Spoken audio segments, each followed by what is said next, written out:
Rain fell in gentle, mournful sheets across the cemetery,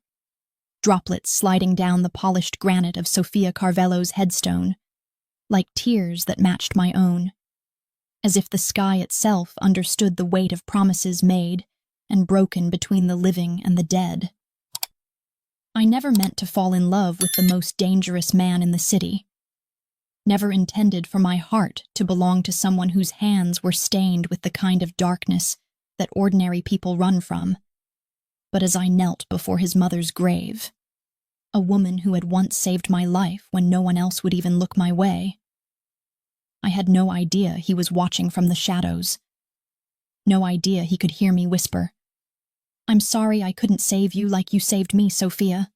I promise I'll protect your son, even if it costs me everything."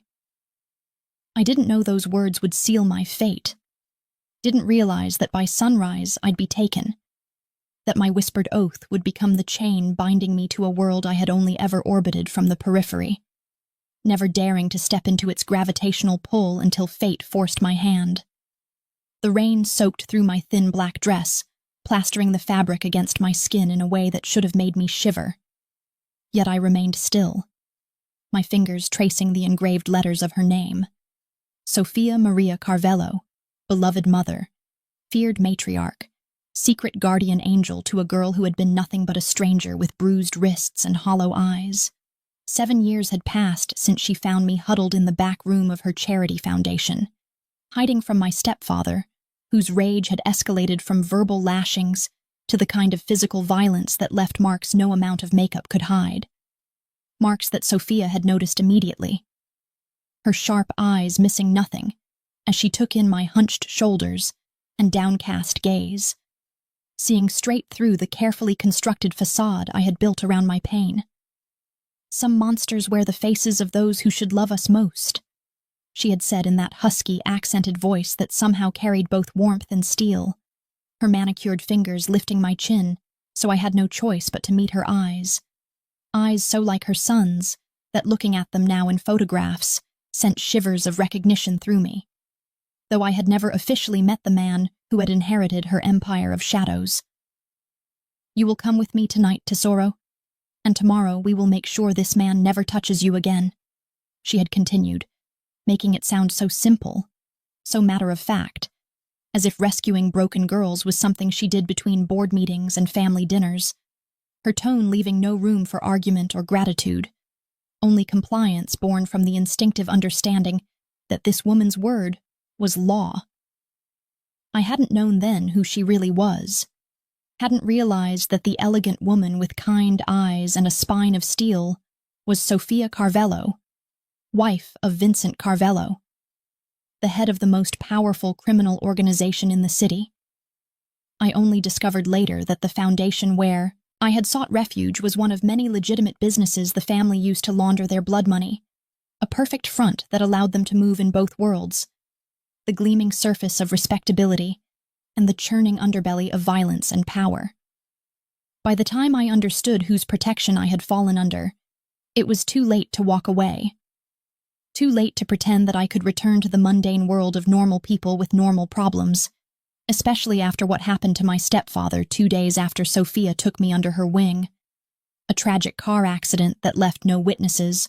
only a mangled vehicle and a corpse with a blood alcohol level high enough to explain away any suspicions about brake lines that might have been tampered with,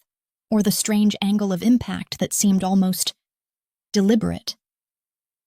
Lightning flashed across the sky, illuminating the rows of marble angels and stone crosses that stood sentinel over the dead,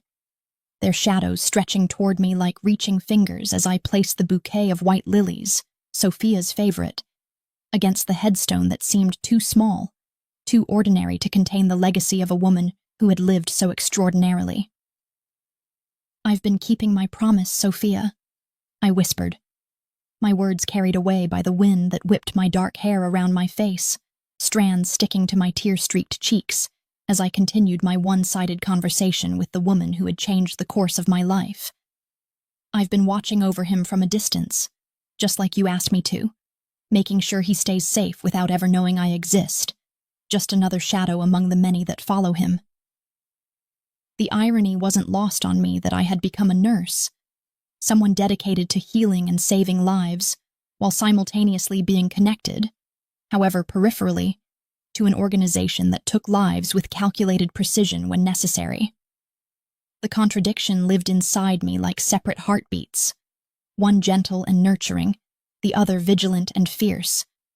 both existing because of the woman whose remains lay 6 feet beneath the soil where I knelt. After Sophia had rescued me, after she had ensured my stepfather would never hurt me or anyone else again, she had set me up with a new identity, new papers, a full scholarship to nursing school, and an apartment in a safe neighborhood, all with one condition: that I would never attempt to contact her family directly, never reveal our connection to anyone, especially not to her son Dante, whose enemies would use any perceived weakness against him, whose rivals would see someone like me as leverage to be exploited. "He's different since you've been gone," I confessed to the cold stone, my fingers brushing away fallen leaves from the base of her headstone, needing to keep her resting place perfect even as my words tumbled out, heavy with the weight of observations collected from newspaper articles, overheard conversations at the hospital where known associates of the family sometimes came for bullet removals and discretion, and occasional glimpses of Dante himself, moving through the city like a sleek predator, his once kind eyes, so like his mother's, now hardened into something that made even hardened criminals step aside. The rumors say he's become cruel, merciless in ways even your husband never was, that the void you left has been filled with a kind of darkness that scares even your oldest allies, and I wish I could tell him that you wouldn't want this for him, wouldn't want him to lose himself to the empire you always hoped he might someday leave behind. My voice broke as fresh tears mingled with raindrops, the skies opening further as if nature itself responded to my grief, to the helplessness that had been my constant companion since receiving the news of Sophia's murder 3 years ago. A professional hit disguised as a robbery gone wrong, though everyone in certain circles knew the truth, knew that someone had dared to strike at the heart of the Carvello family, had taken its beating heart and left a black hole of rage and retribution in its wake. I hadn't been able to attend the funeral, hadn't been able to say goodbye properly, forced to watch from blocks away as the procession of black cars carried her to this very spot. My grief a private thing kept hidden behind the walls Sophia herself had helped me build. "I think you'd be proud of me in some ways," I continued, settling more comfortably on the wet ground, uncaring that mud now stained my dress, that my hair hung in saturated ropes around my face, that mascara likely streaked down my cheeks in black rivers that matched the darkness flowing through my words. "I finished nursing school at the top of my class, work in the emergency department at St. Michael's, where I can keep an eye on which rival family members come in with suspicious injuries, where I can listen for whispers of planned attacks against your son and send anonymous warnings that have saved his life at least twice that I know of, though he'll never know it was me who called in those tips, never know that the guardian angel he's been searching for is just a girl you once saved from a monster." The rain began to ease slightly, the distant rumble of thunder moving further away as I shifted from confessions to memories, telling Sophia about the time I had almost broken my promise, had almost approached Dante directly when I overheard 2 men from the Rossi family discussing a planned ambush at one of his clubs. I had been tempted to walk right up to him as he exited his sleek black car, flanked by bodyguards with impassive faces and concealed weapons, but instead had found a payphone blocks away, had disguised my voice and given just enough details to be believed without revealing my source, had watched from the shadows as Dante's men intercepted the Rossi soldiers before they could execute their plan, saving lives while simultaneously taking others, another contradiction I had learned to live with. "Sometimes I wonder if you knew this would happen," I said softly, my fingers drawing idle patterns in the accumulated water on top of the marble, creating ripples that distorted the reflection of my face, a face that had matured from the frightened girl Sophia had rescued to the vigilant woman who now lived in 2 worlds, belonging fully to neither. "If you somehow sensed that you wouldn't always be there to guide him, and that's why you made me promise to watch over him from a distance, why you made me swear never to tell him about our connection, Did you foresee that I would become this shadow at the edges of his life? This unknown protector who loves him without ever having exchanged a single word with him? The confession slipped out before I could stop it. The truth I had barely admitted to myself now spoken aloud at the grave of the only person who might have understood how it happened. How years of watching someone from afar,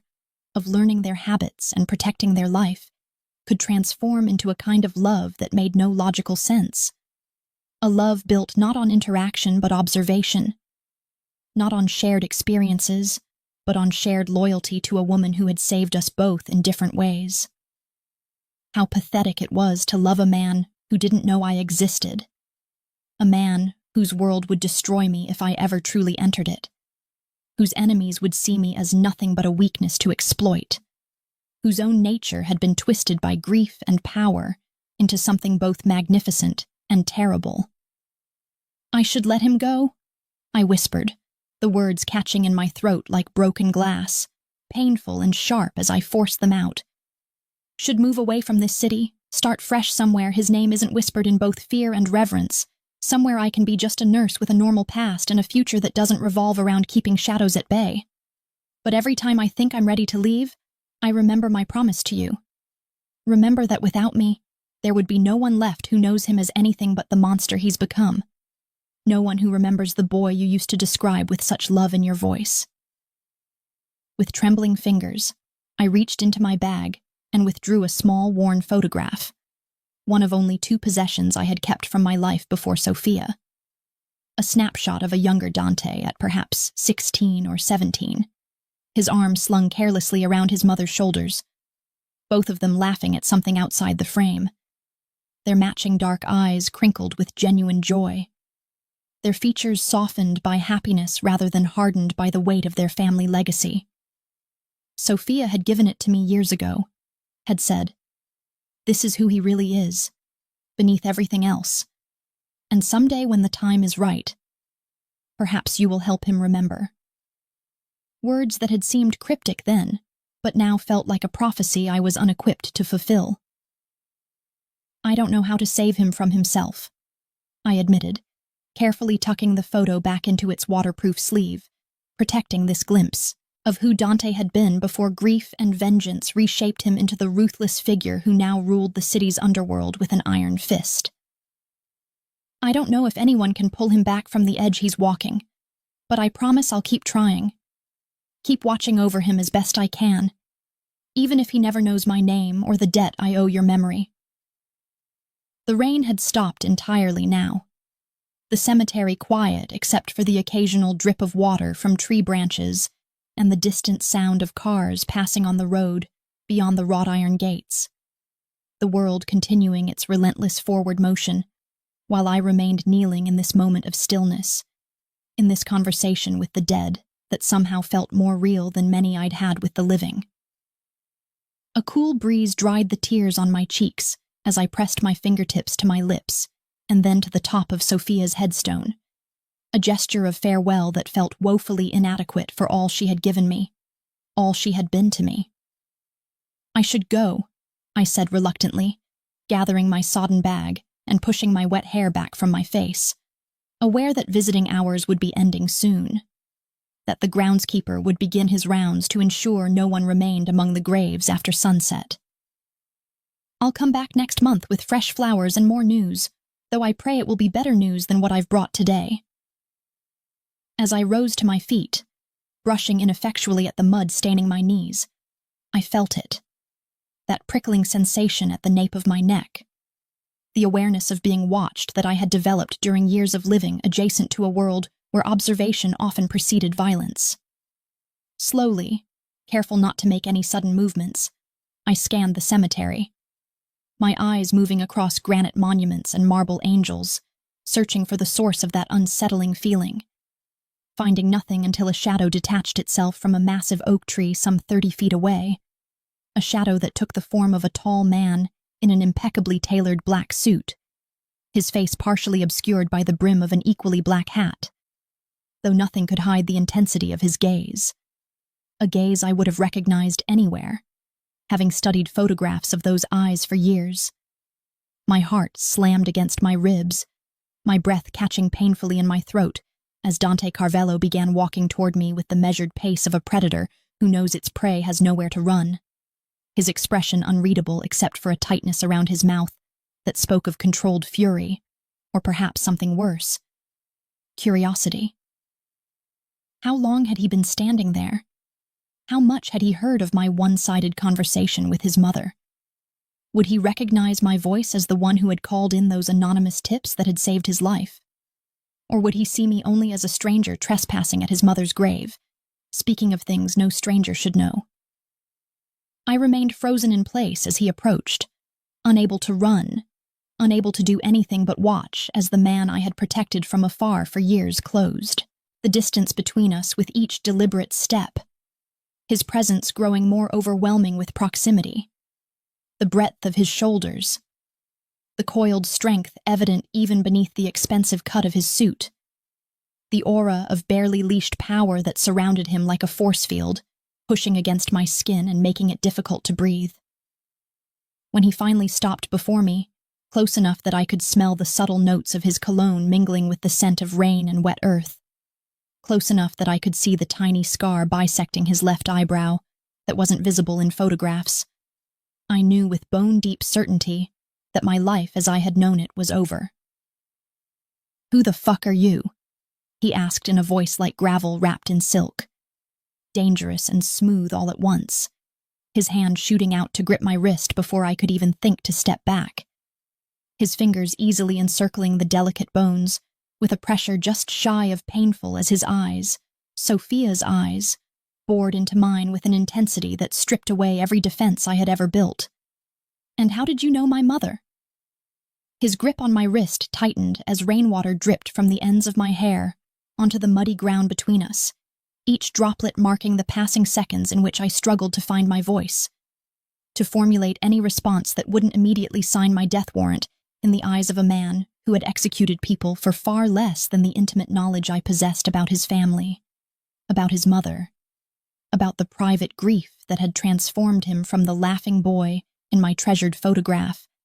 to this dangerous creature whose touch sent electricity racing through my veins despite the very real terror constricting my throat. "I asked you a question," Dante continued,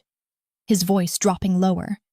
becoming somehow more menacing in its quiet intensity as he pulled me closer until barely a breath separated us, his face tilted down to mine with an expression that promised consequences should my answer prove unsatisfactory. "And I'm not known for my patience, so I suggest you start talking before I decide you're wasting my time." My mind raced through possibilities, discarding lies as quickly as they formed, knowing instinctively that dishonesty would be detected immediately by someone who navigated a world built on deception and manipulation, someone whose survival had depended on distinguishing truth from falsehood since childhood, leaving me with only the terrifying option of honesty, or at least a carefully curated version of it that might keep me alive long enough to escape the situation I now found myself in. "My name is Alessia Russo," I finally managed, my voice steadier than I expected given the circumstances, given the way his proximity seemed to affect my ability to think clearly. "And your mother saved my life 7 years ago when I had nowhere else to turn, when she found me hiding in the back office of her foundation with bruises I couldn't explain, and fear I couldn't hide." Something flickered across his features. Recognition, perhaps, or skepticism, before his expression hardened once more, his free hand reaching up to grasp my chin with deceptive gentleness that nonetheless allowed no resistance as he tilted my face, examining me as one might examine a puzzle with missing pieces or an equation that refused to balance. "That tells me nothing about why you're here now," whispering secrets to her grave about watching over me, about anonymous tips and promises kept, he said, his thumb brushing almost absently across my lower lip in a gesture that seemed unconscious yet sent shivers cascading down my spine, his eyes tracking the involuntary reaction with a predator's attention to detail. Or why my mother would entrust my safety to someone who looks like she should be selling Girl Scout cookies instead of playing guardian angel to a man like me. The dismissive assessment stung more than it should have, triggering a flash of indignation that momentarily overcame my fear, allowing me to meet his gaze with more defiance than wisdom as I responded, "Perhaps because your mother understood that appearances can be deceiving, that sometimes the most effective protection comes from unexpected quarters, and that someone like me, someone invisible in plain sight, someone no one would ever connect to your world, could move through places your usual guards cannot, could hear things not meant for loyal ears, could send warnings without raising suspicions." The words tumbled out before I could censor them, propelled by years of silent dedication and the sting of being so casually dismissed by the very man whose life I had helped preserve, whose blood-soaked path I had followed from the shadows without judgment or condemnation, despite knowing exactly what kind of darkness flowed through his veins. His eyes narrowed, the pressure on my wrist increasing fractionally as he processed my words, his scrutiny so intense I could almost feel it peeling back the layers of my carefully constructed identity, searching for the truth beneath the surface that even I sometimes struggled to recognize after years of living as the person Sophia had helped me become, rather than the frightened girl I had once been. "You expect me to believe my mother recruited some random abused girl as her personal spy, that she trusted you with family matters when she barely trusted her own cousins," he said, his tone making it clear how unlikely he found this scenario, how close I was to whatever fate awaited those who lied to Dante Carvello's face. "And that for years you've been what? Working as a nurse while moonlighting as my guardian angel, all out of some misplaced loyalty to a woman who's been dead for 3 years? When phrased like that, with skepticism dripping from every syllable, my life's purpose since Sophia's death did sound absurd, did sound like the fabrication of someone desperate to save their own skin, rather than the complicated truth of a debt that could never be repaid, of a promise made to a dying woman who had given me the tools to rebuild myself from broken pieces. "I never claimed to be her spy," I clarified, forcing myself to hold his gaze despite the growing numbness in my fingers from his unrelenting grip. "Only that she saved me when no one else would, gave me a new identity, and the chance at a life I never thought possible. Asked only one thing in return, that I watch over her son from a distance if anything ever happened to her, that I use whatever skills and position I had to ensure her enemies never succeeded in taking you from this world the way they took her." Something shifted in his expression then, a barely perceptible softening around the eyes that disappeared so quickly I might have imagined it, replaced by calculation that was somehow more frightening than anger would have been, his mind visibly working through implications and possibilities I could only guess at. "And these anonymous tips you mentioned, the ones you claim saved my life, what exactly were they, and how did a hospital nurse come by such specific intelligence about planned hits against me?" he asked, his voice deceptively conversational now, as if we were discussing the weather rather than assassination attempts and criminal enterprises, his grip finally relaxing enough to restore blood flow to my fingers, though he did not release me entirely. The question was a test, I realized, a trap designed to catch me in a lie, or force me to reveal sources that could be verified or disproven, and so I chose my words with excruciating care, knowing my life likely depended on the details I provided. Last December, 2 members of the Rossi family were brought into St. Michael's emergency department with gunshot wounds after a deal went wrong in East Harbor, I began, watching his face for any reaction to information that would be known to him, but not to the general public. And while I was treating the younger one, Marco, I believe his name was, he received a call that he took despite my instructions to rest, a call during which he discussed plans for an ambush at Club Elevate the following night, specifically mentioning that their informant had confirmed you would be there for the meeting with the Colombians in the private room upstairs. Dante's expression remained impassive, giving away nothing as I continued, my voice gaining strength as I recounted facts I knew to be true, details that only someone with insider knowledge would possess. I called from a payphone 3 blocks away from the hospital, disguised my voice, gave the information about the planned hit,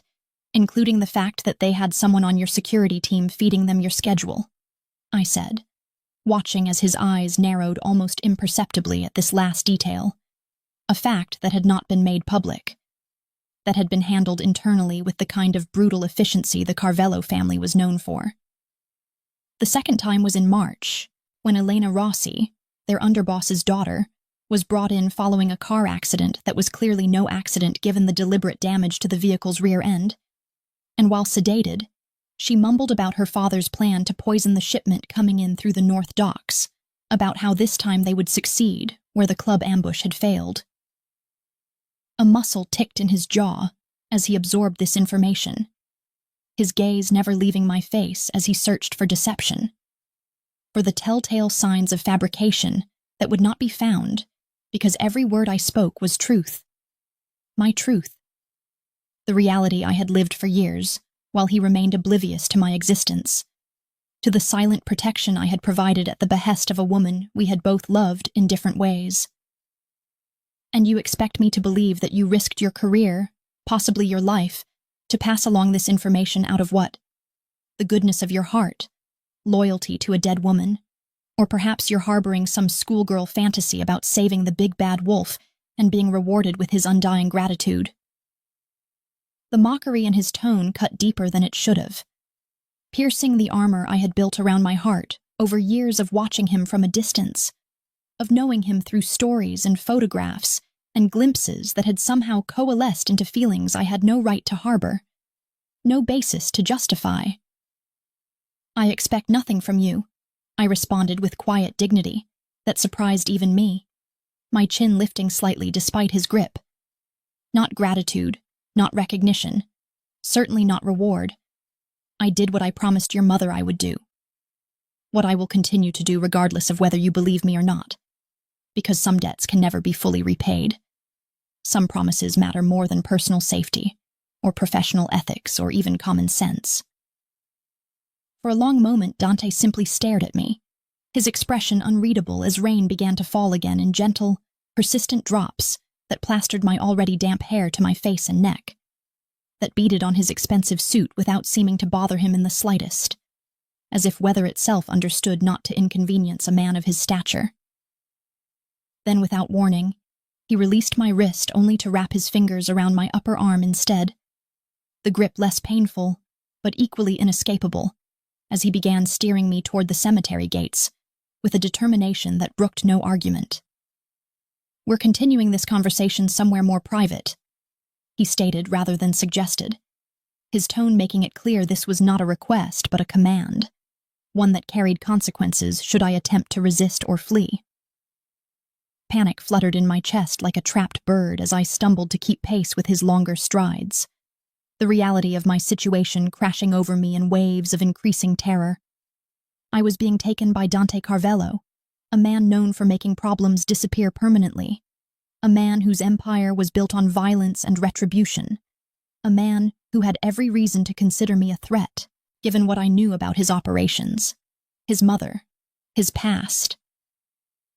"Where are you taking me?" I managed to ask, my voice embarrassingly small as we approached a gleaming black SUV with tinted windows, where two men in dark suits stood at attention,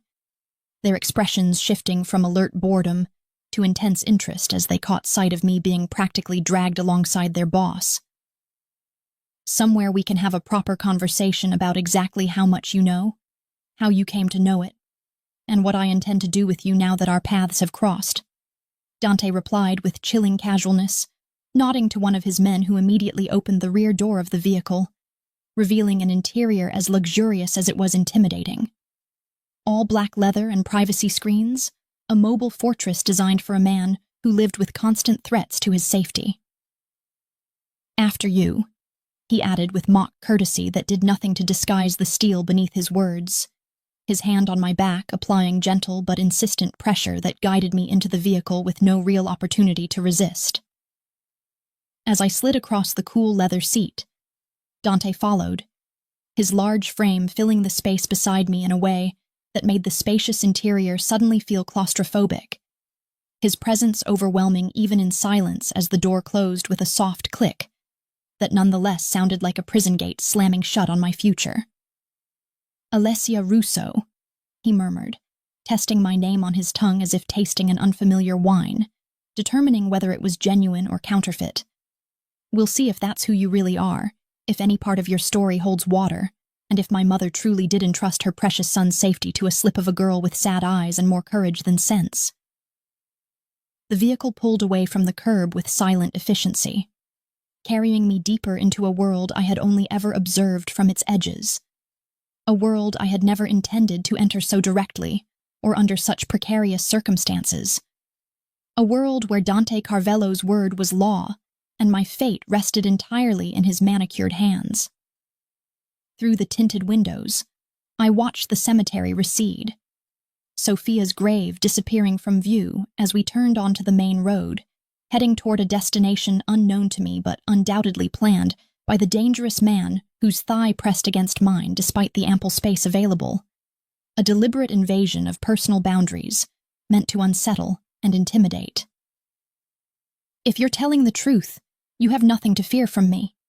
Dante said after several minutes of tense silence, his words offering reassurance while his tone promised the opposite should my story prove false, his eyes studying my profile with an intensity that made my skin prickle with awareness. "If you're lying, however, you'll discover why those who cross me rarely live long enough to attempt it twice," he continued, reaching out to tuck a damp strand of hair behind my ear in a gesture that might have seemed tender, if not for the implicit threat, lacing his words, if not for the calculating assessment in his gaze that evaluated my reaction to both his touch and his warning.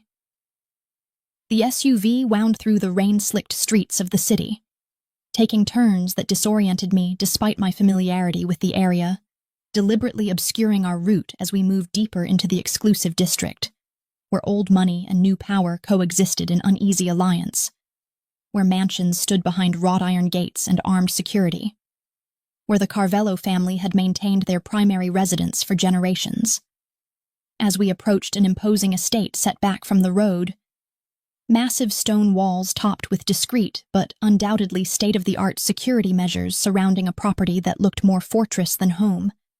I felt a fresh wave of panic rising in my throat,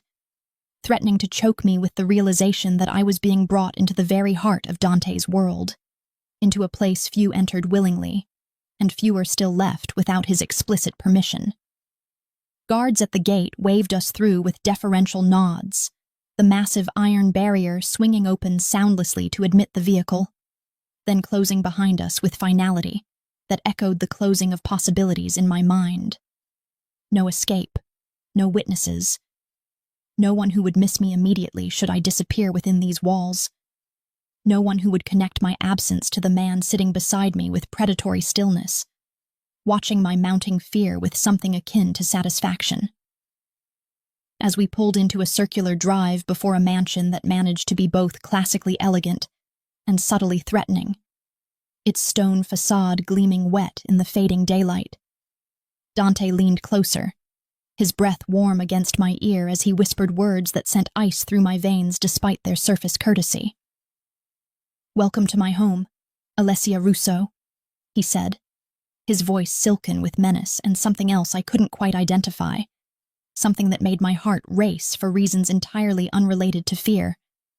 "Let's find out if you're the guardian angel you claim to be, or merely another demon in disguise sent to finish what the Rossis started. Either way, you won't be leaving until I know exactly who and what you are to my mother, to me, and to the enemies who would love nothing more than to see the Carvello bloodline end with me." The Carvello mansion loomed before me like something out of a Gothic novel, all soaring stone architecture and imposing presence, its windows glowing with warm light that did nothing to dispel the sense of entering a beautiful trap from which few ever escaped unchanged, if they escaped at all. A gilded cage whose opulence couldn't disguise its fundamental purpose of containing those within its walls under the absolute control of the man, now guiding me up marble steps, with his hand pressed firmly against the small of my back. Inside, the entryway opened into a foyer larger than my entire apartment, with gleaming marble floors that reflected chandelier light in prismatic patterns across walls adorned with artwork that even my limited knowledge recognized as masterpieces. Pieces that should have been hanging in museums, rather than decorating the private home of a man whose fortune was built on foundations of blood and fear, whose legitimate businesses were merely the respectable face of an empire constructed from human weakness and exploitation. Antonio, inform my grandfather that I'll be delayed for dinner, and have Maria prepare the blue guest room. Our guest will be staying with us for the foreseeable future. Dante instructed a silver-haired man in an impeccable suit who had appeared silently at our entrance, his weathered face betraying no surprise at the sight of his employer bringing a bedraggled, rain-soaked woman into the sanctity of the family home, though his eyes lingered on me with undisguised curiosity, before he nodded and disappeared through one of many doorways branching off the main hall. The casual way Dante announced my indefinite captivity sent fresh waves of panic through me, the reality of my situation crystallizing with terrible clarity. I was now completely at the mercy of a man known for his ruthlessness, whose reputation for creative cruelty toward those who crossed him had spread even to the legitimate circles in which I moved, whose enemies disappeared without trace while authorities looked the other way, pockets lined with Carvello money and minds clouded with Carvello fear. "You can't just keep me here," I protested, the words escaping before wisdom could contain them, my voice echoing slightly in the cavernous space as Dante's hand tightened briefly at my waist, a warning pressure that silenced further objections before they could form. His answering smile held no warmth, only the satisfaction of a predator whose prey had just demonstrated its fundamental misunderstanding of the power dynamics at play, whose naive belief in concepts like personal freedom and civil rights amused rather than impressed a man who operated outside such constraints with comfortable impunity. "I assure you, Alessia, I can and will do exactly that," he replied, steering me down a long corridor lined with family portraits, generations of Carvellos staring down at me with the same dark, assessing eyes that now watched my every movement, cataloging my reactions with disturbing thoroughness. "At least until I've verified your identity, your connection to my mother, and the extent of your knowledge about my business. Surely you understand that someone claiming to have acted as my anonymous guardian cannot simply walk away after revealing themselves, particularly not someone with access to hospital records, private conversations, and apparently, the inner workings of rival organizations." Each point he made drove home the impossibility of my position, the trap I had unwittingly constructed for myself over years of silent vigilance, of keeping promises to a dead woman whose son now held my fate in hands that had ordered countless deaths with the same casual authority with which he now pronounced my indefinite detention. "My patients will be expecting me tomorrow," I said,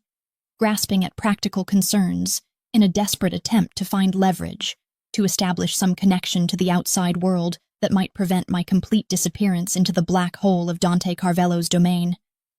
"People will notice if I don't show up for my shift, will ask questions about my whereabouts. I can't simply vanish without raising alarms that neither of us wants." We had reached a set of double doors at the end of the hallway, ornately carved wood that Dante pushed open to reveal a study that balanced masculine power with unexpected touches of warmth. Leather-bound books lining floor-to-ceiling shelves, a fireplace casting flickering light across comfortable seating arrangements, windows overlooking manicured gardens now shrouded in evening shadows and continuing rain. "Your concern is noted but unnecessary," Dante responded, finally releasing me to move toward a bar cart gleaming with crystal decanters, pouring amber liquid into 2 glasses without asking my preference, his movements graceful despite his imposing size. "A call has already been placed to the hospital administrator explaining that a family emergency requires your indefinite leave of absence, effective immediately.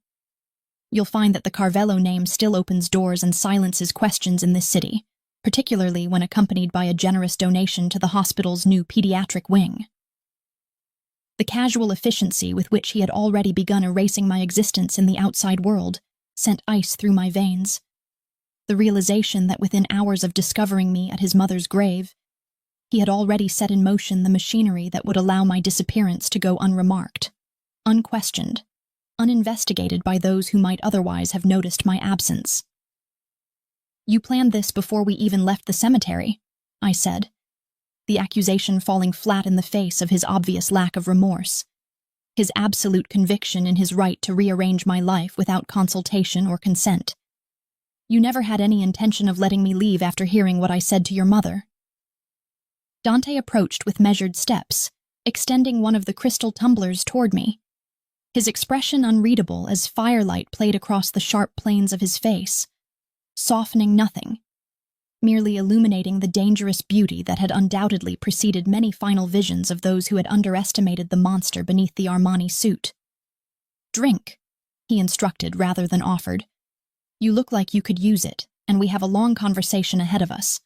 one that will determine whether you leave this house in a few days, with my gratitude and considerable compensation for your service to my family, or whether you don't leave at all." The barely veiled threat hung between us as I accepted the glass with fingers that trembled despite my best efforts to appear composed, the crystal cool against my palm in contrast to the burning heat of the liquor within. Expensive whiskey, I realized as I took a cautious sip that blazed a trail of fire down my throat before blooming into warmth in my stomach, a warmth that did nothing to dispel the chill of terror that had taken up residence in my bones since the moment Dante's hand had closed around my wrist in the cemetery. "I've told you everything already," I said, hating the slight quaver in my voice that betrayed my fear despite my determination to face him with dignity, to honor the strength Sophia had helped me discover in myself after years of cowering before another man's anger. "I don't know what else you expect me to say that will convince you I'm telling the truth about your mother, about my promise to her." "On the contrary," Dante replied, moving to seat himself behind an imposing desk of dark wood, gesturing for me to take one of the leather chairs positioned across from him, creating a tableau that emphasized his power and my supplication. "You've barely scratched the surface of what I need to know. How a frightened girl with bruises became a nurse with enough confidence to spy on dangerous men. How my mother managed to help you disappear so completely that even my considerable resources never discovered your connection to our family. How you came to possess information about planned hits against me that even some of my most trusted lieutenants weren't privy to. And perhaps most importantly, why my mother would entrust my safety to you, rather than to the organization she helped build.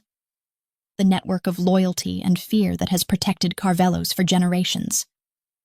Each question peeled back another layer of the complicated relationship that had formed between Sophia and me during those precious months before she instructed me to disappear, to become the person she had created on paper, to leave behind any connection to the Carvelo family, except for the silent promise I had made at her bedside when cancer had finally accomplished what her enemies could not, stealing her fierce, indomitable presence from a world that seemed smaller without her in it. How could I explain to her son the late-night conversations over tea in her private study, the gradual transformation from rescued victim to chosen confidant, the way she had looked at me sometimes with an expression that mingled hope and calculation, as if seeing possibilities in me that I couldn't yet envision myself?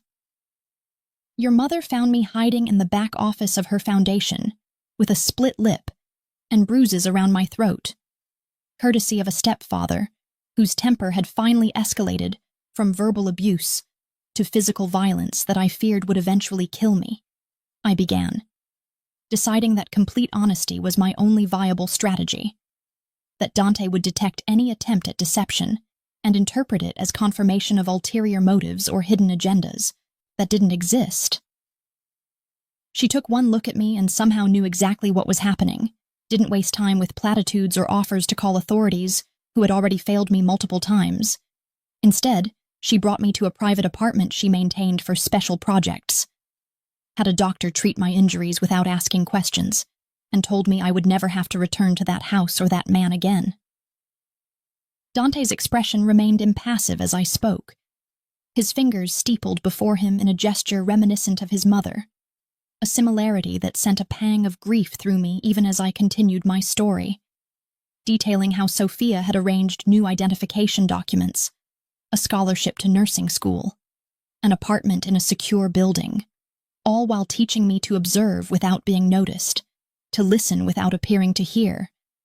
to move through the world with the kind of situational awareness that had once been her own survival mechanism in a man's world where women were traditionally valued only as wives or mothers or decorative accessories to power, rather than wielders of it themselves. She never asked me to spy for her,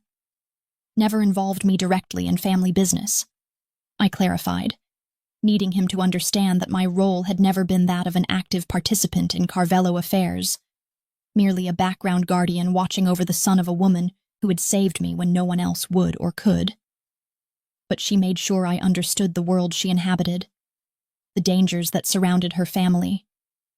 the signs to watch for that might indicate planned moves against those she loved. She said knowledge was its own protection, that understanding the nature of the shark was essential whether you planned to swim with it or avoid it entirely. As I spoke about his mother with the familiarity of genuine affection, something shifted in Dante's expression, a barely perceptible softening around his eyes that vanished almost immediately, replaced by calculation that assessed every word for verification or contradiction of his own memories, his own understanding of a woman who had played many roles in her complex life. Loving mother, ruthless matriarch, charitable benefactor, and keeper of secrets that even her son might not have been privy to. "And the promise you mentioned," he prompted when I paused to take another fortifying sip of whiskey, his voice deceptively casual, though his intense focus never wavered. "When exactly did my mother extract this vow from you to watch over me? And why would she believe you capable of protecting someone like me when you can barely protect yourself?" The dismissive assessment stung, triggering a flash of indignation that momentarily overwhelmed caution, allowing me to meet his gaze with more fire than wisdom as I responded, "She didn't ask me to protect you physically. She had faith your considerable skills and resources would manage that aspect well enough. But to watch for the kinds of threats that might slip past, traditional defenses, the medical emergencies that provide unexpected access to information, the careless words spoken in hospital rooms where staff become invisible, part of the background noise that criminals rarely think to censor themselves around." My voice gained strength as I continued, fueled by years of silent dedication and the need to make him understand the unique position I had occupied. She believed I could help because no one would ever connect a hospital nurse with no apparent ties to your world with the Carvello family, because I could move through spaces where your usual guards and informants would immediately be recognized, because sometimes the most valuable intelligence comes from sources considered too insignificant to pose any threat. A muscle ticked in Dante's jaw as he absorbed my words, his expression revealing nothing of his thoughts as he studied me with unnerving intensity, searching for deception or manipulation where none existed, finding only the complicated truth of a promise made and kept through years of silent vigilance. "You still haven't answered when this supposed deathbed promise was made," he noted, his tone suggesting he had caught me in a fabrication, a crucial detail overlooked in my constructed narrative. As I was with my mother every day during her final illness, overseeing her care personally, vetting every medical professional who entered her room, I would have remembered someone like you, would have questioned your presence given how carefully we guarded her privacy during those final months. The implicit accusation hung between us, challenging me to explain an apparent impossibility, to account for a relationship conducted in shadows and whispered conversations that had deliberately excluded the very man now demanding answers about its nature and extent. "It wasn't during her cancer treatment," I clarified, my hands tightening around the crystal tumbler as I recalled the actual circumstances, the secret hospital visit that had occurred nearly a year before Sophia's final illness became public knowledge. It was after the first assassination attempt, the one disguised as a random mugging gone wrong, when she was brought to St. Michael's with a stab wound that missed her heart by centimeters. I was the nurse assigned to her private room, and she recognized me immediately despite the years that had passed since she helped me disappear. Dante's expression froze, a flash of genuine surprise crossing his features before he controlled it, his knuckles whitening where his hands now gripped the edge of his desk, the only external sign of the emotions my revelation had triggered. "That attack was never made public," he said slowly, his voice dangerously quiet as he processed this new information, this confirmation of details only someone with insider knowledge would possess. The official story was that my mother had been in Switzerland for cosmetic surgery, a cover maintained even within our own organization to prevent panic, to avoid showing weakness to our enemies while we hunted down those responsible. How could you possibly know about an incident that fewer than 5 people in the entire family were aware of? Because I was the one who received her in the emergency department when your driver brought her in, bleeding and semi-conscious but still lucid enough to insist on complete privacy, to provide a false name that would protect her from discovery while she recovered, I answered, remembering the shock of recognition that had coursed through me when I realized who lay on the gurney before me, the woman who had disappeared from my life years earlier, after ensuring I had everything needed to build a new one. I was the one she trusted to keep her secret, to care for her without alerting hospital administration to her true identity, to help maintain the fiction that would keep her enemies believing they had failed while she healed enough to return to her public life without revealing the vulnerability the attack had exposed. As I spoke, recounting details of Sophia's injuries and recovery that only someone who had been present could possibly know, I watched realization dawn in Dante's eyes, reluctant acceptance that at least this part of my story was verifiably true, that I had indeed been connected to his mother in ways he had never suspected, that Sophia had kept secrets even from her beloved son when she deemed it necessary. During those 2 weeks of recovery, while your driver came and went with private doctors who supplemented my care without leaving records in the hospital system, your mother and I reconnected, I continued, the memories flowing more easily now that the initial terror had receded slightly, replaced by the need to make him understand the bond that had formed during that stolen time. She told me about the increasing threats against your family, about her fears that the next attempt might target you instead of her, about her suspicion that someone within your organization was feeding information to your enemies. And when she realized my position at the hospital gave me unique access to members of rival families during their most vulnerable moments, she asked me to listen, to watch, to pass along anything I discovered that might help keep you safe if she couldn't be there to do it herself. Silence descended as I finished speaking. The only sounds the gentle crackling of the fire and the distant pattering of rain against leaded windows. A silence that stretched between us like a living thing while Dante processed what I had revealed, evaluating it against his own knowledge, searching for inconsistencies or fabrications that would not be found, because everything I had shared was truth. My truth, the reality of a promise made to a woman we had both loved in different ways. A promise that had shaped my existence for years, while he remained oblivious to my silent presence at the periphery of his dangerous life. After what seemed an eternity, he rose from behind his desk with fluid grace that belied his imposing size, moving to refill our glasses without speaking, his back to me momentarily in a display of either supreme confidence in his ability to neutralize any threat I might pose or unconscious trust born from some instinctive recognition of our shared connection to Sophia. Let's assume for the moment that what you've told me is true, he finally said, returning to place a freshly filled tumbler before me, though he remained standing rather than resuming his seat behind the desk, his proximity more intimidating than any verbal threat could have been as he continued. That still doesn't explain why you've chosen now to reveal yourself. Why after years of anonymous tips and distant watchfulness, you would suddenly appear at my mother's grave, speaking of connections and promises as if expecting to be overheard. What changed, Alessia? What pushed you from shadows into light after so carefully maintaining your distance all this time? The question struck at the heart of my own confusion, my own inability to fully articulate why I had chosen today of all days to visit Sophia's grave, why I had spoken aloud words never before given voice, why some part of me might have unconsciously sought discovery after years of isolation and secrets that had slowly hollowed me from within, leaving only the shell of purpose without the sustaining warmth of genuine connection. I don't know, I admitted, the honesty of the confession surprising even me as I looked up to meet his searching gaze. Perhaps I simply reached a breaking point where carrying these secrets alone became too heavy, where watching you spiral deeper into darkness without intervention felt like a betrayal of everything your mother hoped you might someday become, where the distance required to maintain my promise began to feel like another kind of prison, rather than the protection it was intended to be. Something indefinable flickered in Dante's eyes at my words. Recognition, perhaps,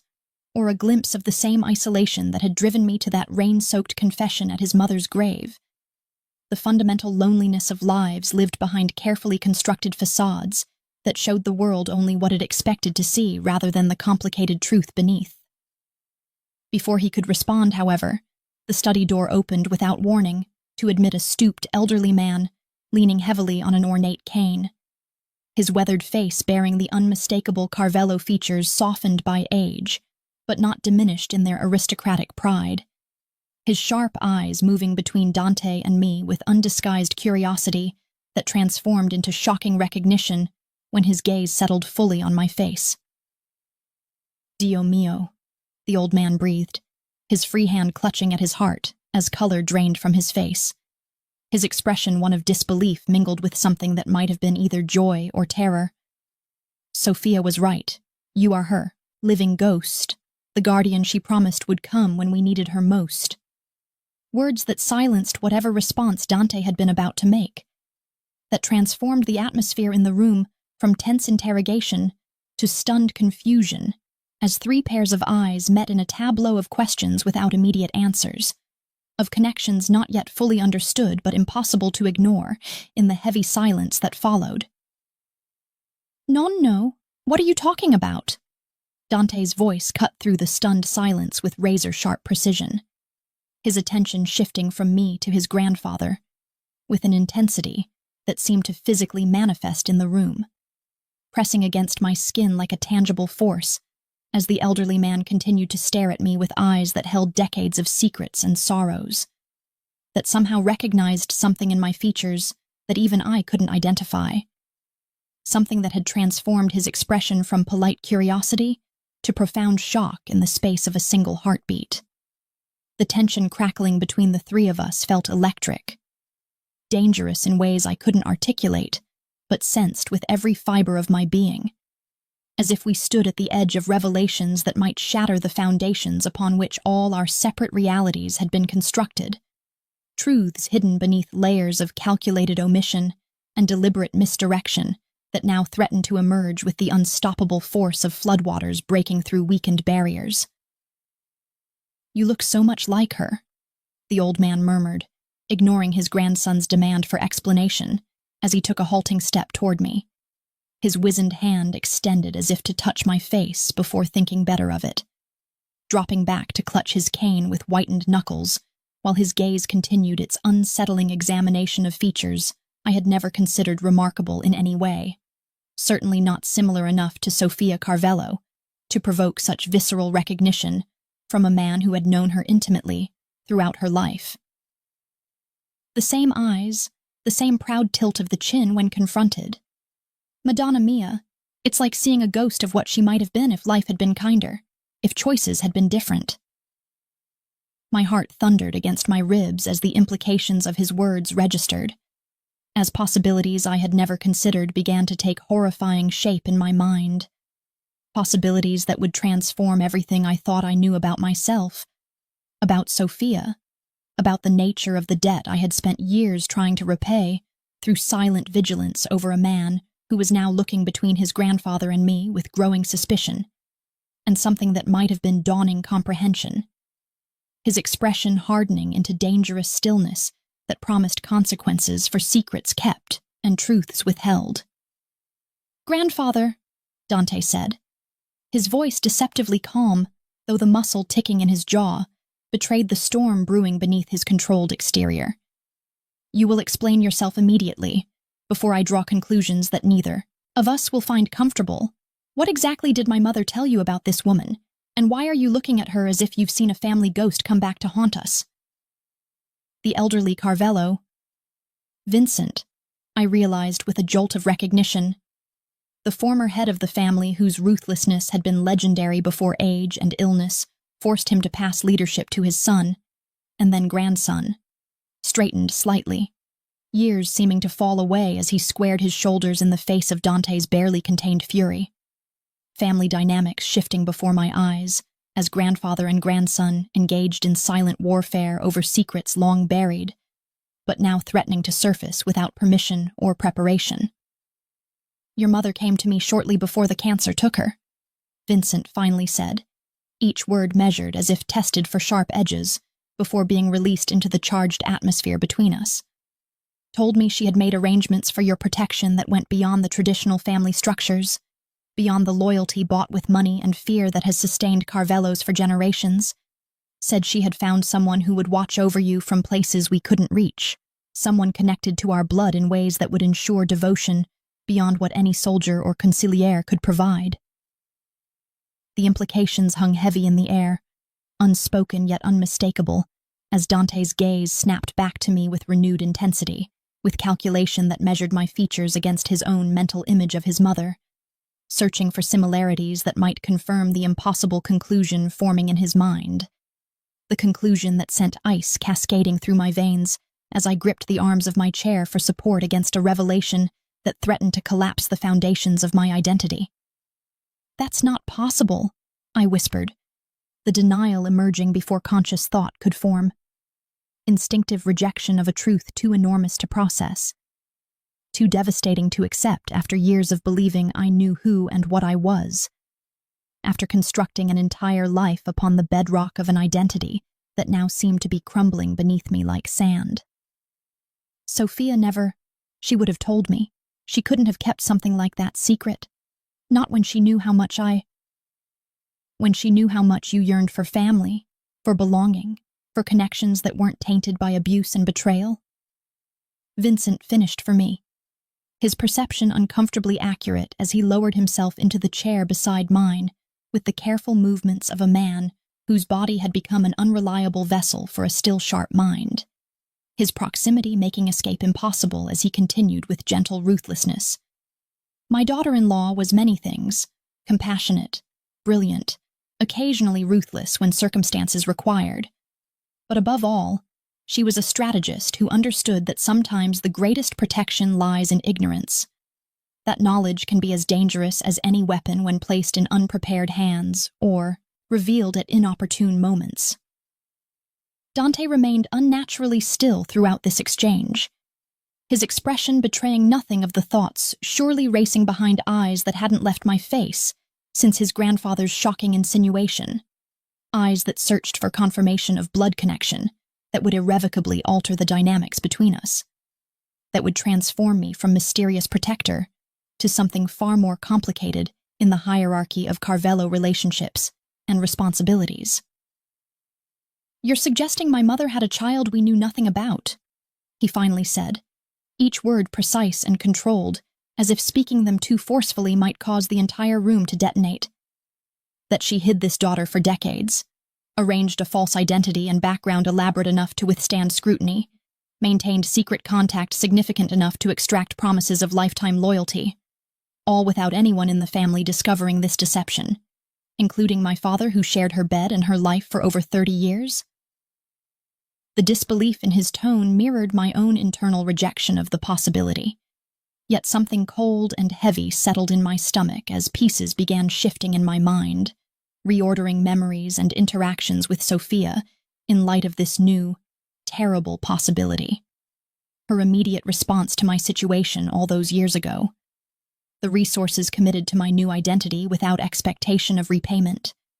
The subtle physical similarities I had attributed to coincidence or wishful thinking during our brief reconnection in the hospital.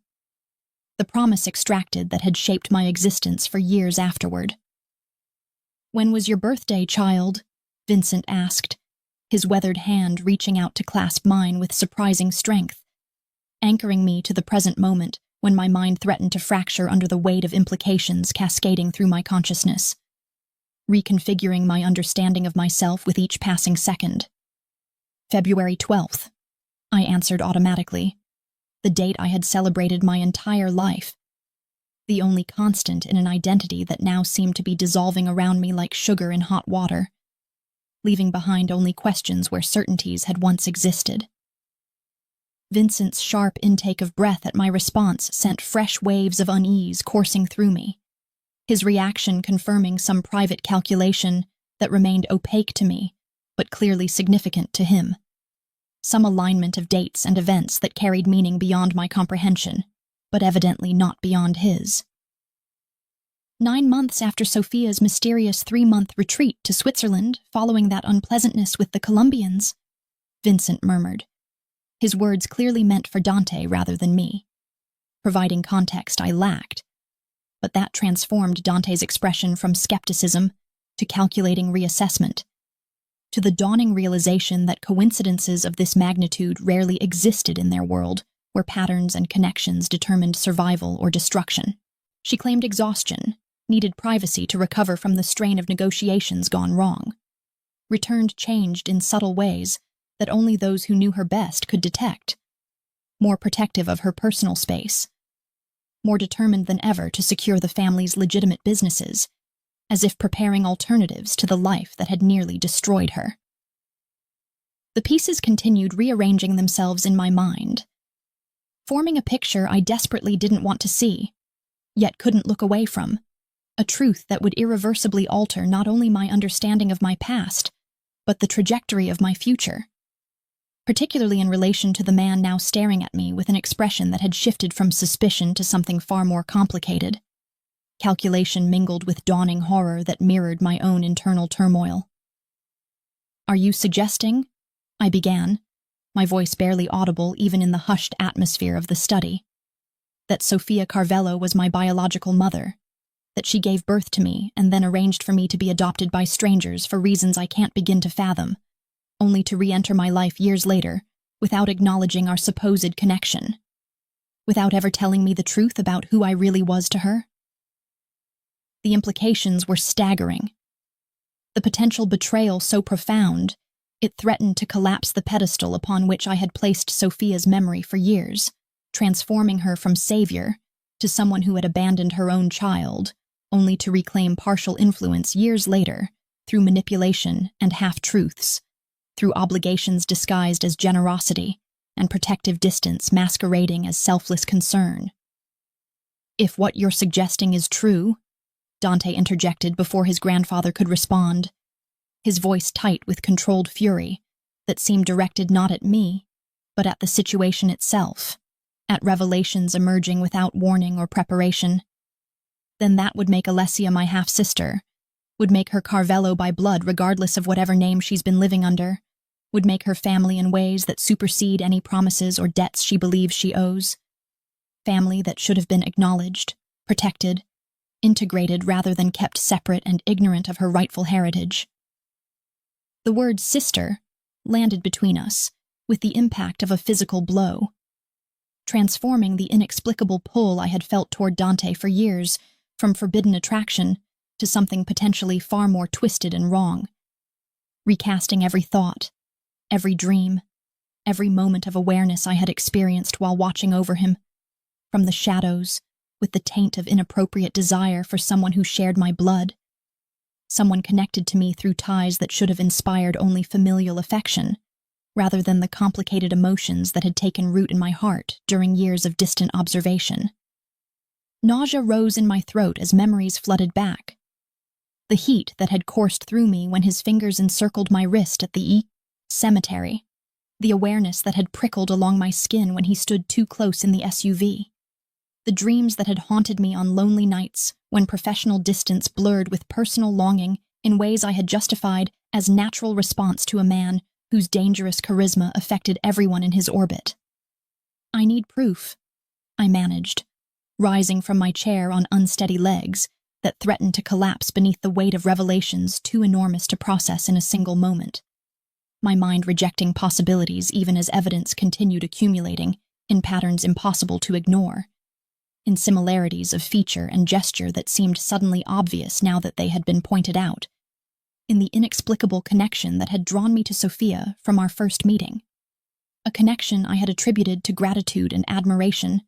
rather than the unconscious recognition of shared blood. This can't just be based on coincidences and timing and superficial resemblances. If what you're suggesting is true, there must be concrete evidence, documentation, something beyond speculation and old memories that might be colored by wishful thinking or misinterpretation. Vincent nodded slowly, his expression softening with what might have been compassion or perhaps relief at having finally unburdened himself of secrets carried for decades. Secrets that had clearly weighed upon him during Sophia's illness and after her death, perhaps especially as he watched his grandson spiral into darkness without the moderating influence his mother had once provided. In the East Wing study, behind the third volume of Machiavelli on the second shelf, there is a safe known only to Sophia and myself, he said, directing his words to Dante while his eyes remained fixed on my face as if memorizing features he had only just recognized after years of blindness.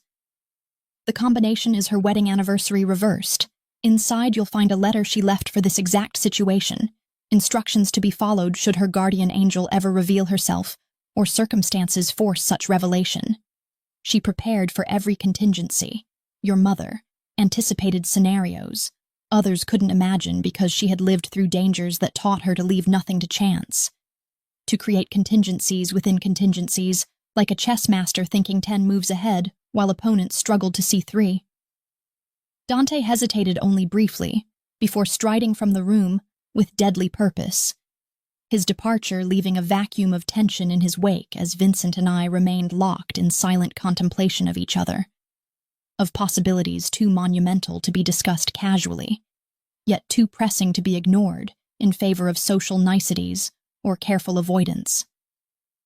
Why would she give me up only to re-enter my life years later? I finally asked, the question emerging from depths of confusion and hurt that surprised me with their intensity, emotions I hadn't realized existed until this moment, when foundations I had believed solid were revealed to be constructed of lies and omissions stacked precariously upon each other.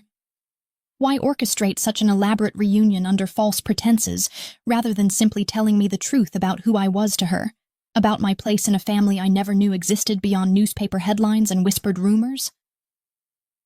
The world we inhabit is not kind to vulnerabilities, child, Vincent replied, his voice gentling in ways I suspected few people had ever heard from the former head of a criminal empire built on fear and calculated violence. Sophia found herself pregnant during the bloodiest territorial war this city had seen in decades, carrying a child whose very existence would have represented leverage against the family, a weakness enemies would have exploited without hesitation or mercy. The father was not my son, but a man whose name even I never learned. Someone she encountered during negotiations in Colombia, whose importance to her remained her most closely guarded secret, though I suspected from how she sometimes spoke of him that genuine feeling existed beyond whatever strategic alliance they may have initially formed. The revelation that Dante and I might not share a father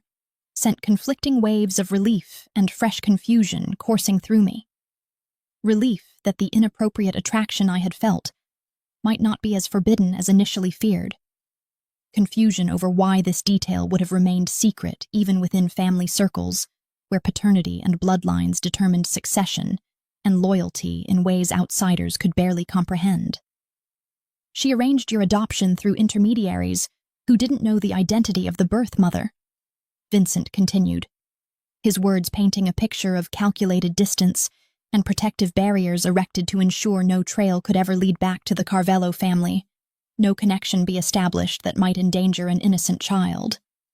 Maintain discreet surveillance throughout your childhood to ensure your safety and well-being without interference that might have raised questions or created patterns detectable to enemies always watching for weaknesses to exploit. A horrible thought struck me then, one that sent ice cascading through my veins as pieces clicked into place with terrible clarity, as coincidences revealed themselves as perhaps something far more calculated and manipulated than I had ever considered possible. My stepfather, I whispered, the words emerging as barely audible horror as connections formed between previously separate aspects of my history. The abuse that drove me to seek refuge at Sophia's foundation. Was that merely coincidence, or something more deliberate? An orchestrated crisis that provided opportunity for reconnection without revealing underlying truths, that allowed her to re-establish contact without acknowledging the blood ties that would have raised dangerous questions? Vincent's expression revealed nothing. neither confirming nor denying my suspicions, though. Something flickered behind his eyes. Not guilt exactly, but perhaps recognition of patterns that stretched beyond my perception. Chess moves made on a board I hadn't even known existed until this moment. Sophia was not cruel, he said after a pause that stretched uncomfortably between us. But she was practical in ways that sometimes appeared heartless to those who didn't understand the calculations behind her actions,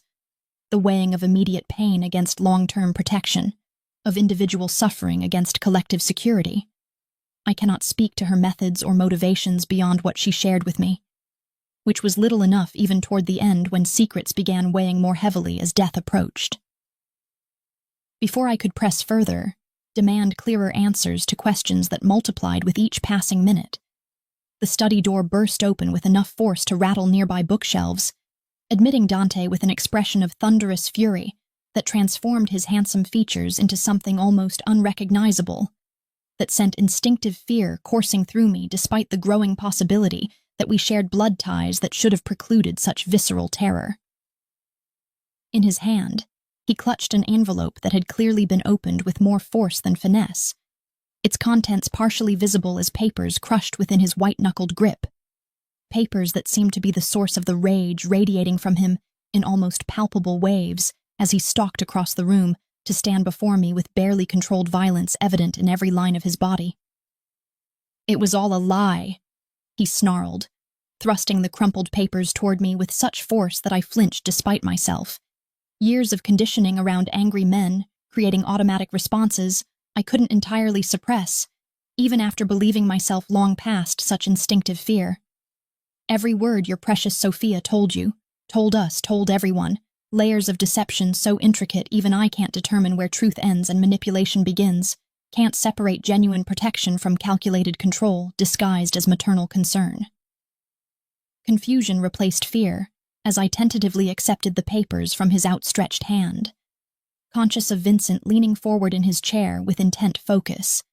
his earlier certainty seemingly replaced by the same uncertainty now gripping me as I smoothed crumpled sheets with trembling fingers, recognizing Sophia's elegant handwriting immediately from the few notes she had sent during our brief acquaintance, from the letter that had accompanied my new identity documents and the guidelines for my transformed existence. The words swam before my eyes as I attempted to absorb their meaning, phrases jumping out with seemingly disconnected significance until patterns began emerging from apparent chaos, until the full impact of Sophia's final confession registered with devastating clarity. "Not his sister," I whispered, the words hanging in the air between us as my gaze lifted to meet Dante's, finding his expression transformed from fury to something far more complicated. Anger still, yes, but mingled now with other emotions I couldn't fully identify in the storm of my own confusion, in the hurricane of revelations that continued reshaping my understanding of myself and everyone connected to me. She created the sister story as a contingency, as protection against those who might use perceived connection against either of us should our paths ever cross.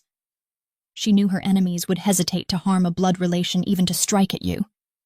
knew the sister story would provide protection through family obligation, even without genuine biological connection. Vincent made a sound that might have been surprised laughter, or perhaps a choked sob. The emotional display so unexpected from the former head of a criminal empire that both Dante and I turned toward him simultaneously, finding his weathered face transformed by an expression of reluctant admiration, mingled with what might have been grief long suppressed. "Even from the grave, she manages one final misdirection, one last layer of protection through calculated deception," he murmured, shaking his head slowly, as if in private conversation with the ghost of a woman whose strategic brilliance continued operating long after her physical presence had vanished from our world, creating false trails that would protect both of you from different threats,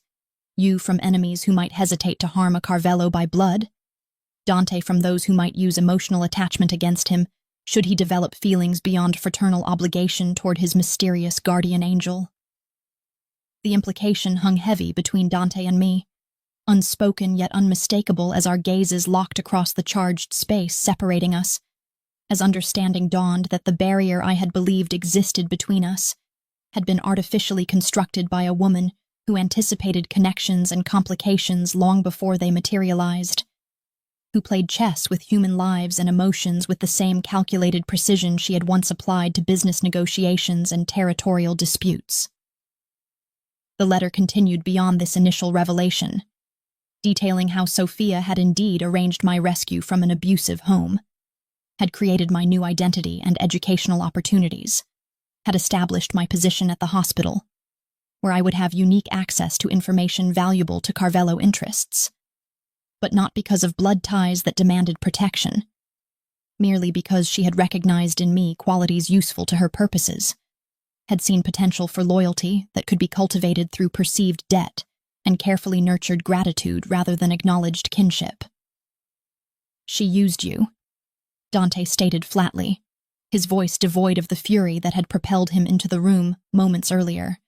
replaced now by cold analysis that dissected Sophia's machinations with clinical precision. Created circumstances that would bind you to her, through gratitude and perceived salvation, positioned you where you could serve family interests without the protections or privileges blood relation would have demanded.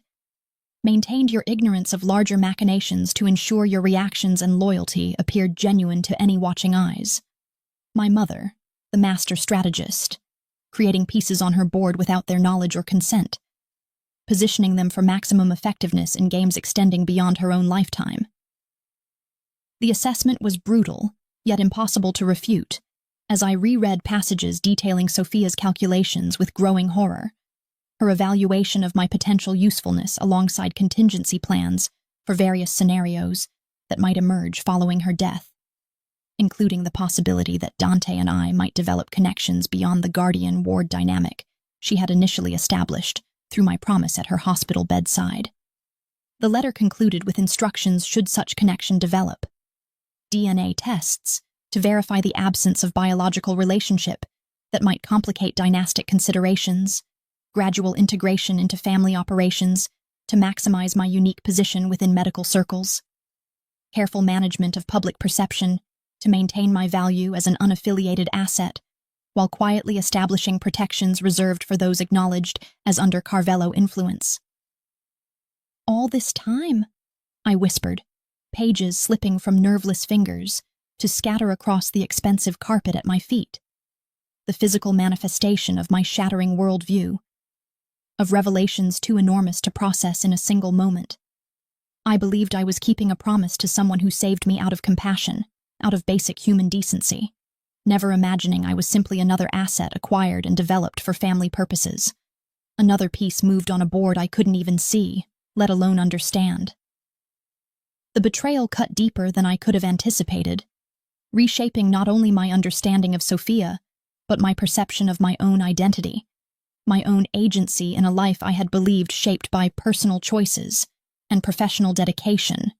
rather than invisible hands guiding me toward predetermined functions in someone else's grand design. Even my career, the pride I had taken in academic achievement, in developing skills that saved lives and eased suffering, now appeared in a different light,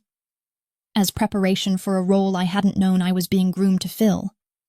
as training for usefulness rather than fulfillment of personal potential or genuine vocation. "She wasn't wrong about your effectiveness," Dante observed, after a silence that stretched uncomfortably between us, his tone unreadable as he moved to pour fresh drinks with deliberate precision that suggested he needed the mundane activity to process his own emotional response to revelations that undoubtedly reshuffled his understanding of his mother's actions and motivations during her final years.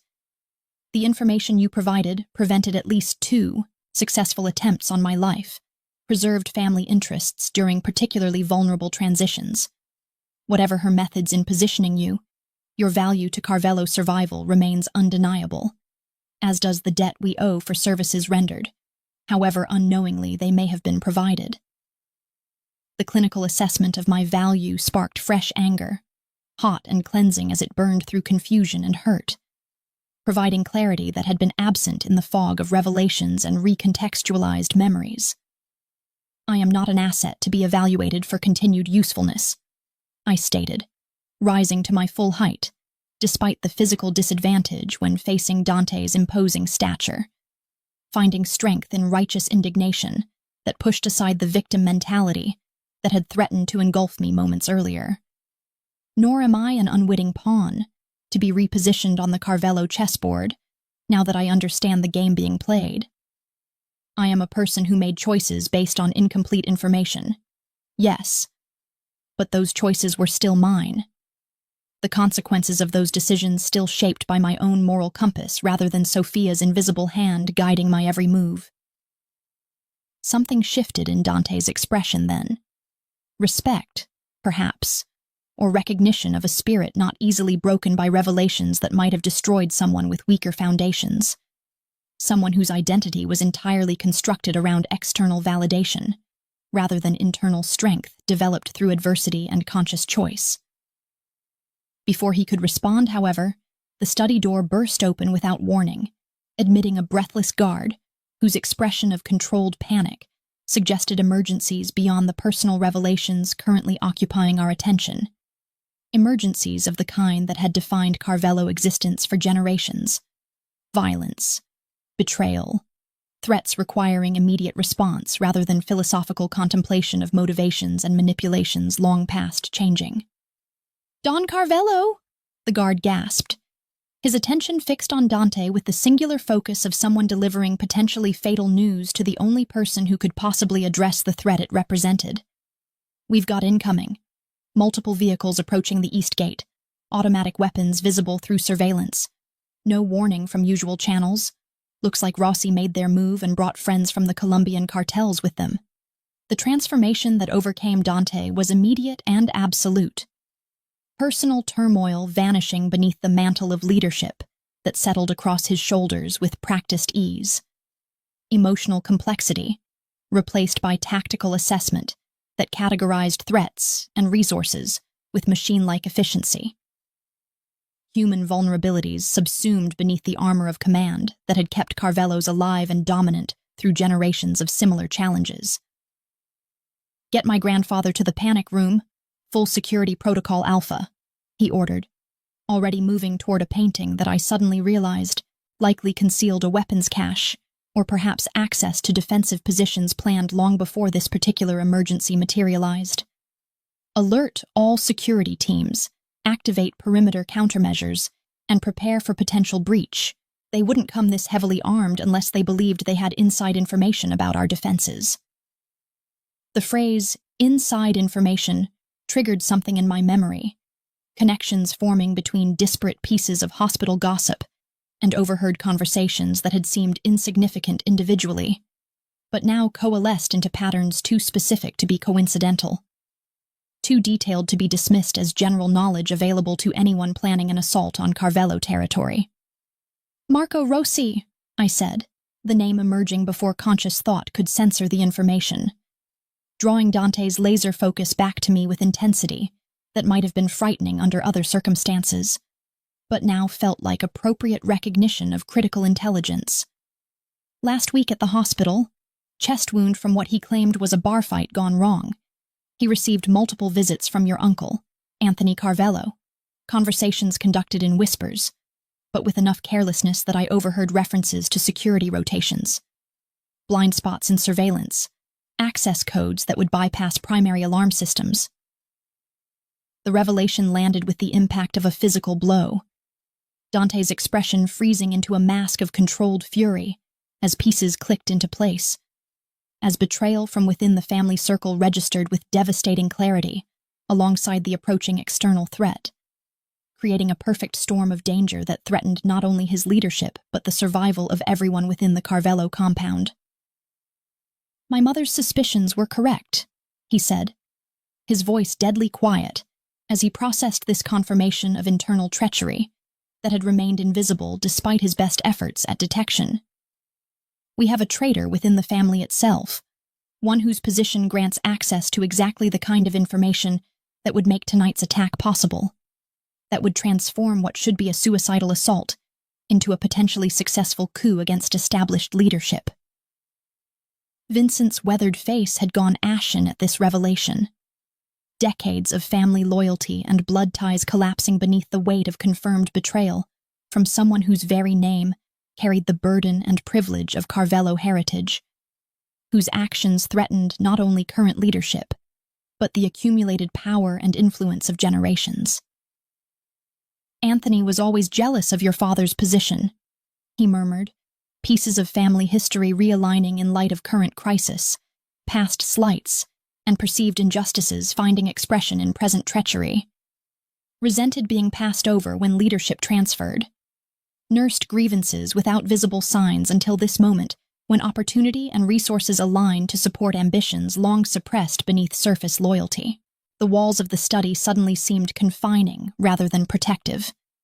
The elegant furnishings and rare artworks transforming from symbols of established power to potential debris in the violence approaching with every passing second. With each vehicle that breached outer perimeters and advanced toward the heart of Carvello territory. Toward us. 3 people connected by complicated histories and revelations too fresh to have been properly processed, now forced to confront external threats before internal wounds could even begin to heal. Dante moved with decisive purpose, crossing to where I stood frozen between conflicting impulses. To flee dangers I had never signed up to face directly, or to stand with the man I had protected from afar for years, whose safety had been the organizing principle of my shadow existence long before I understood the manipulations that had positioned me in his orbit. "Whatever my mother's machinations, whatever truths or lies brought you into our world," Dante said, his hands gripping my shoulders with urgency that bordered on painful yet somehow communicated protection rather than threat, his eyes boring into mine with intensity that demanded full attention despite the chaos unfolding around us. "This moment requires clear choices, without the luxury of complete information or perfect understanding. You are either with us, using whatever skills and knowledge you possess to help defend against those who would destroy everything Carvellos have built, or you are a liability requiring protection and resources we cannot spare while fighting enemies at our gates." The question hung between us, unspoken yet unmistakable as alarms began blaring throughout the compound, as shouts and running footsteps penetrated even the thick walls of the study, as the approaching confrontation collapsed all nuance and complexity into the stark binary of survival versus destruction, of choosing sides in a conflict that had been brewing long before I entered its perimeter, yet now demanded my participation with the inexorable force of fate long delayed but finally manifest. In that suspended moment of decision, staring into the eyes of a man I had watched from afar for years, whose life I had protected without his knowledge or consent, whose blood might not run in my veins, but whose fate had been intertwined with mine through machinations neither of us had fully understood until this night of revelations and approaching violence. I made my choice, not for Sophia's manipulations, or Vincent's recognition, or even Dante's demanding presence, but for my own need to see this story through to its conclusion, to face directly the world I had orbited from shadows for too long, to claim agency in a narrative others had attempted to write without my informed consent. "I'm with you," I said, the words emerging with certainty that surprised even me, with conviction born not from obligation or fear, but from recognition that whatever had brought me to this moment, whatever truths remained to be discovered in the aftermath of current crisis, my path forward lay not in retreat to comfortable ignorance, but in advancement through danger toward clarity that could only be found on the other side of the approaching storm. "Tell me what you need me to do." Smoke hung thick in the air, acrid and choking as it curled through shattered windows and splintered doorframes, physical manifestation of the violence that had transformed the Carvello mansion from impenetrable fortress to battlefield in the span of a single night that felt like it had stretched across lifetimes, that had reshaped my understanding of myself and my place in this dangerous world, with the inexorable force of a hurricane reshaping coastlines, leaving nothing untouched in its devastating path.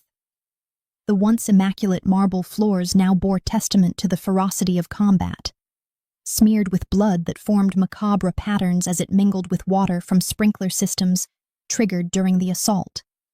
littered with brass casings that glinted dully in the gray pre-dawn light filtering through smoke-hazed air. bearing silent witness to hours of desperate struggle for survival against forces that had nearly succeeded in their mission to end the Carvello line once and for all. I moved through the eastern corridor with medical supplies clutched to my chest, my nurse's training providing purpose amid chaos that might otherwise have overwhelmed rational thought. My body operating on autopilot while my mind continued processing the series of revelations and confrontations that had transformed me from distant observer to active participant in the violent reality of Carvello existence. The attack had come in waves, coordinated assault from multiple directions that spoke of insider knowledge and careful planning, of betrayal that cut deeper than bullets or blades ever could. Anthony Carvello's treachery, providing the Rossi family and their Colombian allies with security codes, patrol schedules, and knowledge of underground access points that should have remained family secrets, information purchased with jealousy nursed over decades, and finally expressed in blood-soaked vengeance against those he believed had denied him his rightful place in the hierarchy. "In here," Dante's voice called from a room ahead, the commanding tone unmistakable even through the hoarseness of exhaustion and smoke inhalation, drawing me toward what had once been a formal sitting room, but now served as impromptu field hospital for those too seriously injured to be moved, but not critical enough to justify the risk of outside medical attention that would inevitably bring questions from authorities, nominally unaware of the private war that had erupted behind these walls. The sight that greeted me as I entered sent fresh adrenaline surging through veins I had believed emptied of such resources after hours of non-stop emergency care. Dante kneeling beside his grandfather's prone form, pressing blood-soaked cloths against a wound that pumped crimson life onto antique Persian rugs with each weakening heartbeat. The elderly man's skin ashen against the vivid red spreading beneath him like a blooming rose of death. Gunshot wound, upper left quadrant, bullet still inside, I assessed aloud. Professionalism overriding emotional response as I dropped to my knees beside them, years of emergency room experience guiding my hands as I cut away blood-soaked fabric to reveal the full extent of damage. The entry wound small but deceiving in its apparent innocuousness.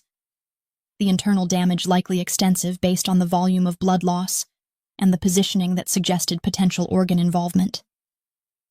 He needs surgery, proper medical facilities, blood transfusions. This is beyond what we can handle here with limited supplies and no sterile environment,